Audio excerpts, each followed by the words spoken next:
Hey, welcome back for another day of neurocycling. This is day 5 in a 21-day cycle. So it's important to remember that you do this for 21 days because you're trying to break down a toxic thought.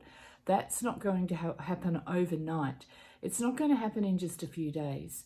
In fact, Dr. Caroline Leaf, who created the Neurocycle app, which is what I use to do my neurocycling, which is very much reframing your mindsets, getting to identify the toxic thoughts and then finding a way of teasing it out, getting to really understand what's at the root of that.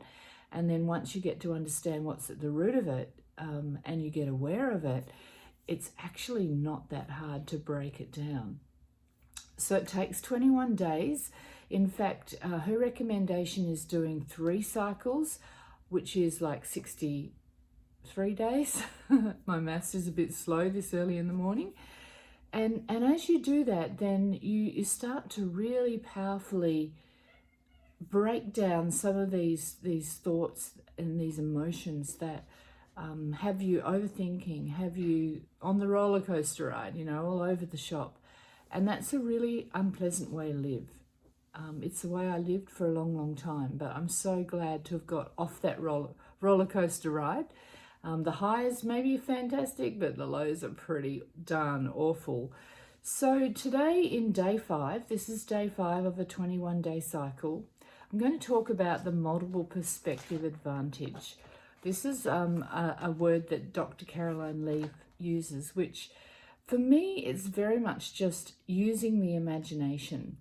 When we overthink, we've often stepped away from just letting our mind be creative. We're very much stuck in a cycle and we're just going round and round and round and round and round and round and round, and we never get anywhere. So actually consciously, deliberately, intentionally stepping away from your thinking, stepping away from that cycle that you're in, deliberately putting yourself in a place where you're getting a biggest perspective, not just that, pinpoint perspective. You're getting a bigger perspective. You're looking at it from the 10,000 foot view rather than the 10-inch foot view. So consciously and deliberately standing back and observing your own thinking and your own actions, that's a really important part of the step. It's like putting distance between yourself and that thought or that action or the thing that you're really trying to shift and change. And when you put distance between you and that thing, then you start to emotionally process it in a different way. You're actually separating yourself from all the craziness of it, all the intensity of it, to stepping back and just separating yourself, disengaging with the thought. And so this makes it easier to like deconstruct that thought, to unpack what's going on, and also it helps you to move towards that story of origin.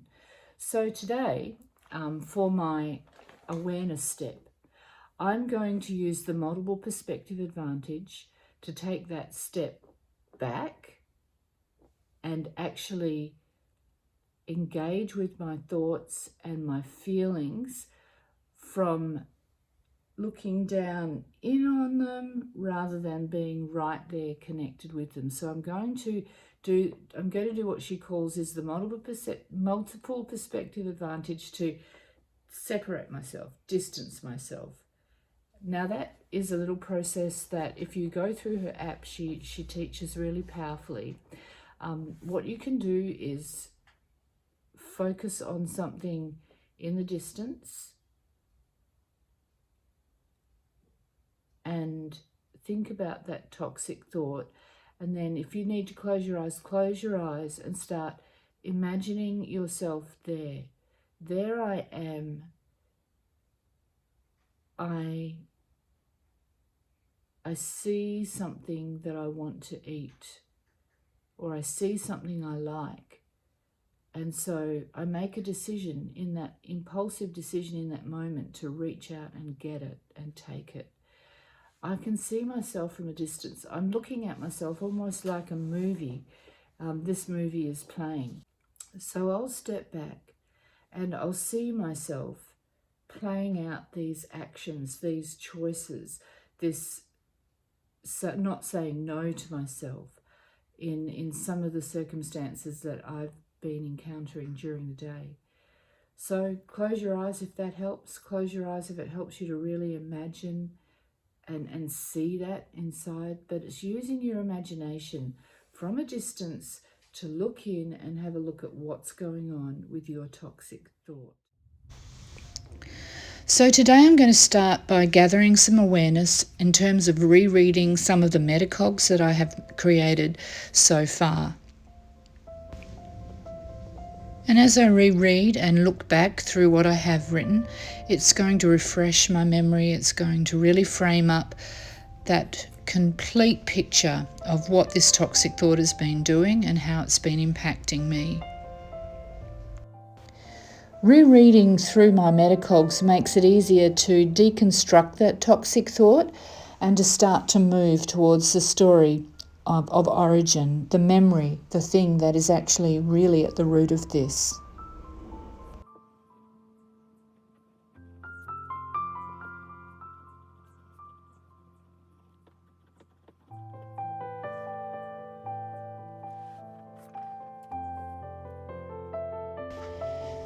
So I've looked through my previous metacogs and now I'm using the MPA, the multiple perspective advantage, to really distance myself from this thought and look from that bigger picture. Oh, a bit of a shiver there. I remember connecting with something and I'm looking forward to getting that out.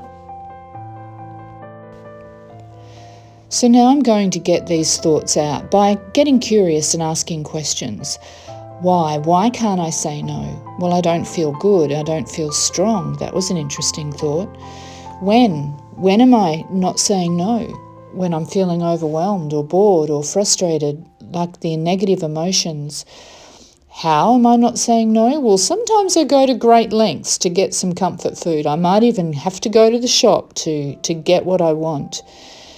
And what? What am I doing that's saying no? Well, I'm eating comfort foods like carbs. And who?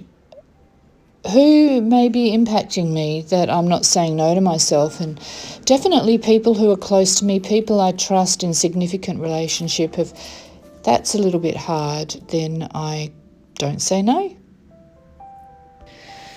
Now it's time to metacog this. So toxic thought in the middle. Why can't I say no to myself? Let's tease out some memories. What are some things that are coming back to me? And for me, it was like the not feeling good enough, can't get it right, living below my potential. It doesn't matter anyway, and I don't matter. So that was a bit of a powerful thought. I don't matter. That was memories that came to me after reflecting on my previous metacogs, the MPA giving me that distance. These are the memories that were coming to me. Let's have a look at the effects or the impacts this is having on my behaviour. So I'm eating what I want. I'm choosing not to be self-disciplined. I'm letting myself go. And I'm choosing the wrong food. So the behaviours that are manifesting as a result of this are just not typically who I am in terms of being disciplined and self-controlled. These are really out of the box kind of stuff. The emotions. What are some of the emotions that I'm being impacted by?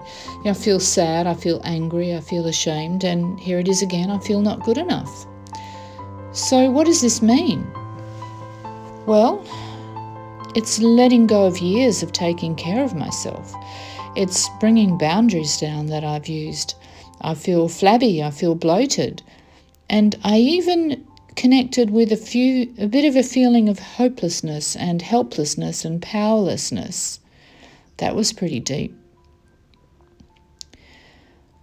All right, now it's time to grab the other colours and let's have a look at the triggers that are bringing about these actions, behaviours, emotions.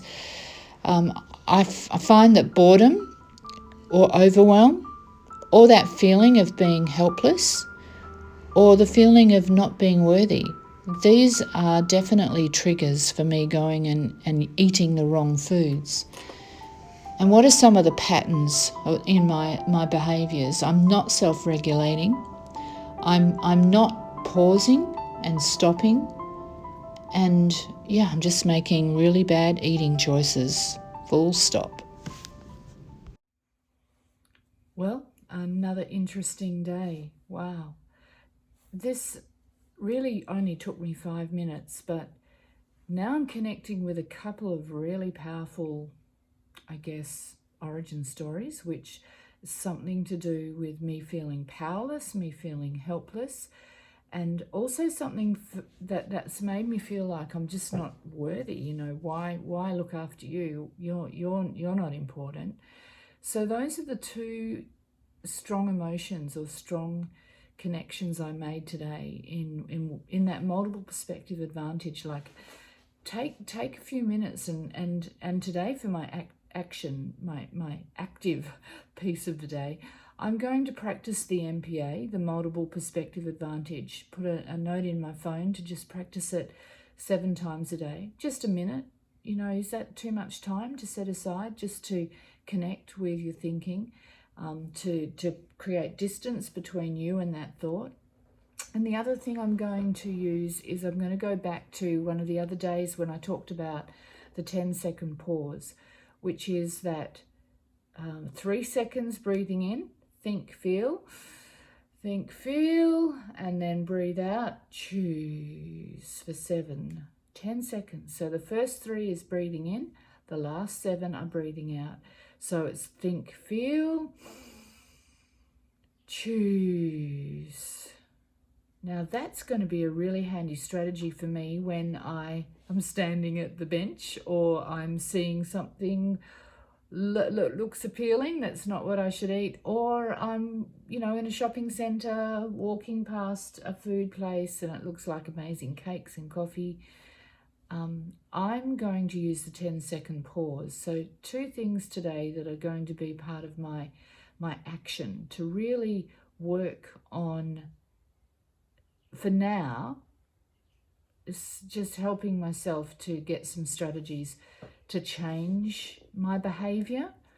I'm not at a place yet to change the feelings and change the thoughts. They're going to keep coming, but in 21 days I will be, because this whole process is going to break down that toxic thought, the toxic thought of not being able to say no to me. And I can't believe how strong I can be in saying no to me.